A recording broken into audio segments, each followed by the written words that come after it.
Good afternoon. I am Rajagopal Balas, the founder and director of the Balas Agency. This was my card from the day. In New York, that was our 212 number, which had a voicemail, one box. The Balas Agency, 20 years ago, the Balas Agency received a series of pieces that we decided to publish. We published only 17 in total, and these have been placed in institutions all over the country, the United States of America. And they've never been shared aloud. And today, 20 years later, we're going to do that. I'll be doing one of these each day for the next 5 days. A.W.M.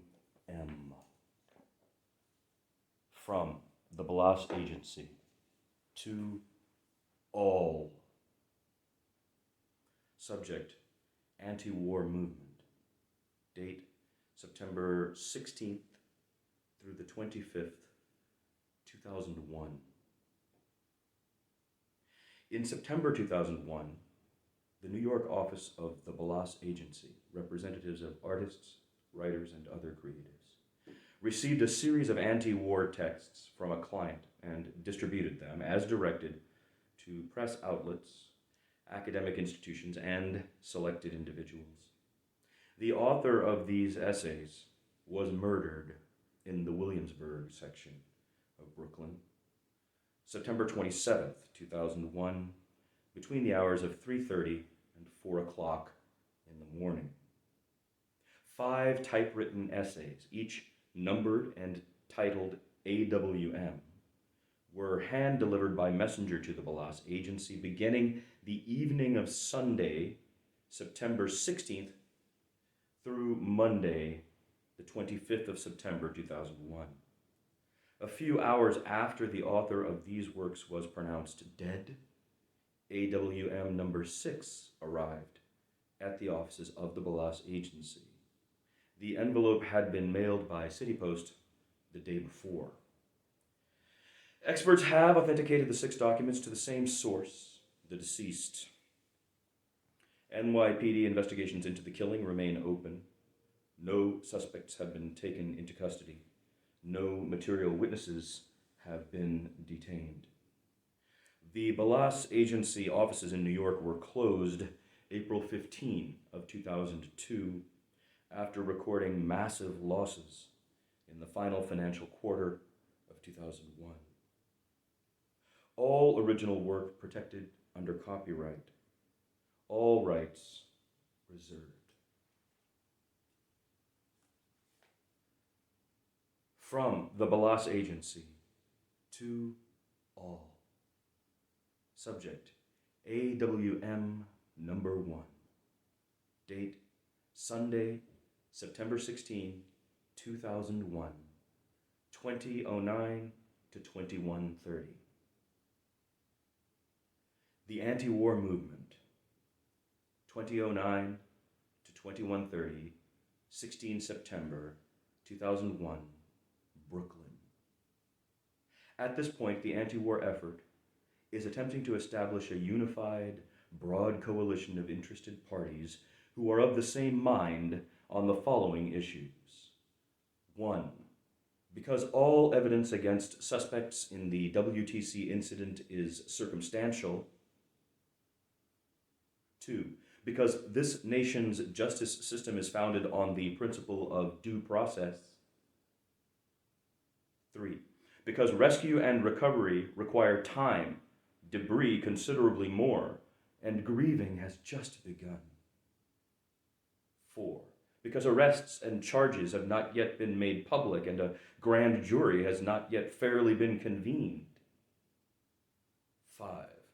Because Osama bin Laden has denied involvement in the WTC collapse and the U.S. federal government has yet to disclose sufficient intelligence to justify the accusation of a link to any one suspect. And 6, because many citizens and non-citizens of the U.S. alike disapprove of American acts of aggression overseas that would be detrimental to innocent civilians, we, the members of the anti-war movement, demand an end to all U.S. acts of aggression until a full investigation into the events of Tuesday, September 11th, 2001, has been completed. It is our concern that the executive and legislative branches of the United States government are acting in foreign theater without the consent of a willing majority of the United States, of the Americas, of the world.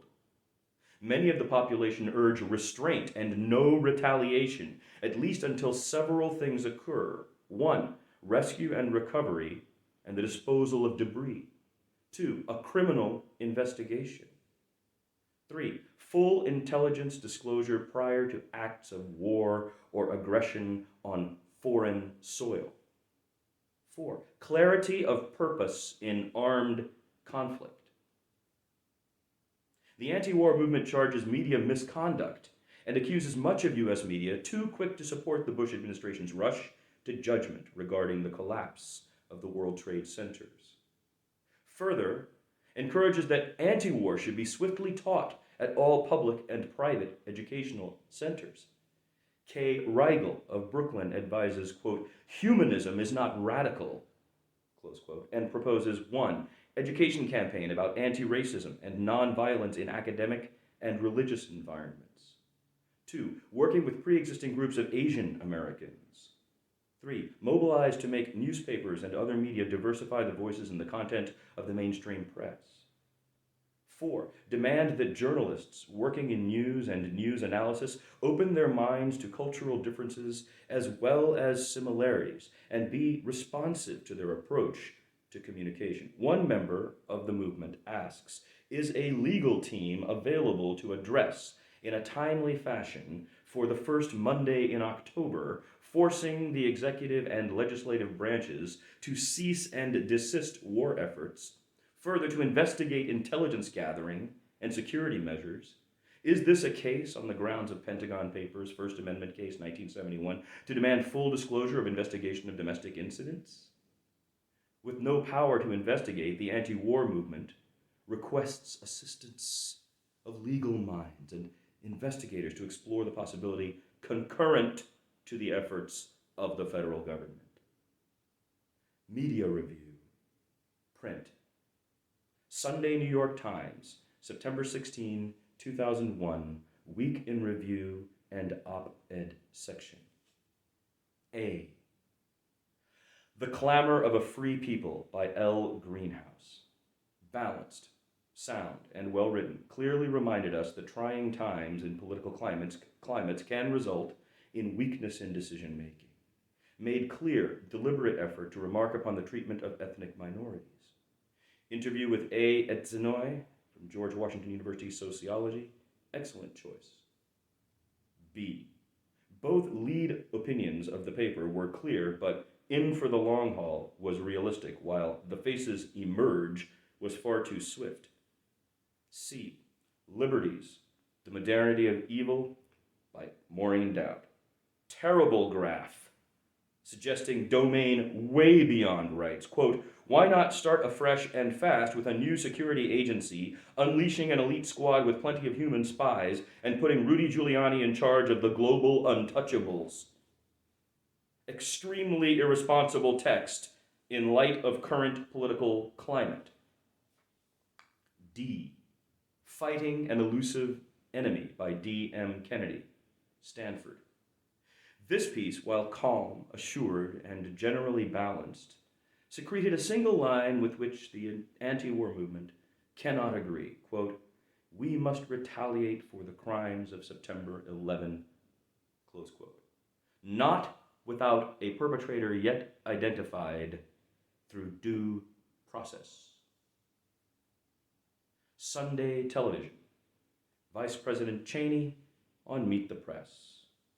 At the 9:13 mark, the casual shoulder toss when using for the first time a convivial Pax to describe presumably Pakistani citizens or people was, to me, an insult, a term he uses twice. Note Cheney's power. Don't talk to me until Sunday, and then I want 1 hour with Russert with one commercial interrupt at the halfway point. Was it taped? Do you have to ask? Russert states all the bad words. OBL's name uttered by Russert twice before a single Mr. Bin Laden from Cheney at the 9:10 mark. Also, Russert uses term ultimatum, not the vice president. Repeated collusions stimulate questions from the anti-war effort. This week on ABC, 10:30 Eastern Standard Time. Excellent opening, 6 minutes, good tempo, good overview. Bob Woodruff in Islamabad, solid. Show opened strong. Lisa Stark, the only woman in the broadcast to that point, was given the good news regarding commercial flights resuming. But then the fireworks. Donald Rumsfeld is far too aggressive and must be asked to stand down. Ashcroft, equally reprehensible in request for greater surveillance powers. This is a failure in intelligence. Why should we give you more tools before a full evaluation of your use of the current ones? Then, when the flagging Rumsfeld was cut loose and analysis turned over, John McWethy permanently marred what was Brinkley's This Week. Cokie Roberts is soundly upbraided for the 1054 nonsense, quote, congressional reaction is real, not just for the cameras, close quote.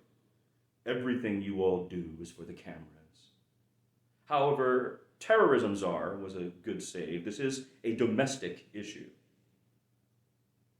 CNN, 11:30 Eastern Standard Time, Evans and Novak. Richard Pearl, chairman of the Defense Policy Board, is first to mention in calm terms nonviolent options, diplomatic solutions implied. MSNBC, 11:38. Mayor Giuliani is commended as first to say the hot zone.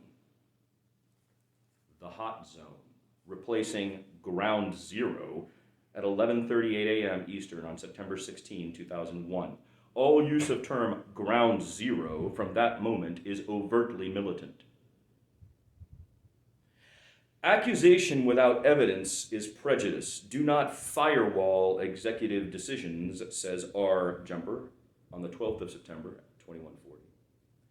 The anti-war movement commends the incredible city of New York. Remember, only a tiny population of human beings have internet access, and 25% of humans cannot read.